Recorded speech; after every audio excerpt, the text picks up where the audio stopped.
สบายดีพี่น้องวันนี้ก็แต่ละบ่อนถือว่า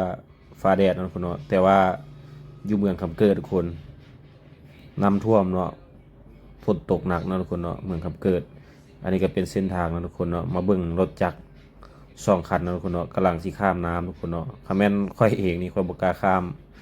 เพราะว่านึงมาเนาะถ้ามันเข้าจักรเข้าหยังอะนะมันจะเสียหายมันจะล่วงลายกลัวาเนาะทุกคนเนาะอันนี้ก็กระแสน้ำถือว่าไหลแห้งเนาะทุกคนเนาะมาเบิ่งเอาอันนี้อู้ยตา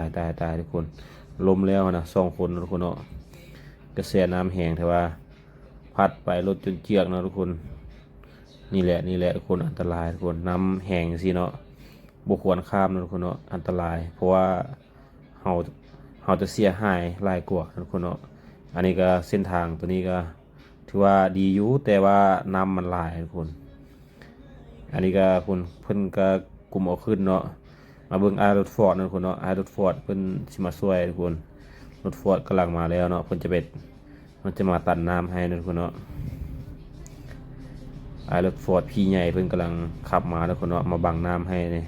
ถือว่ารถฟอร์ดนี่รถใหญ่ก็มีน้ำใจนะทุกคนเนาะถือว่ามาช่วยขนาด2 คนได้นี่คน2 คนยัง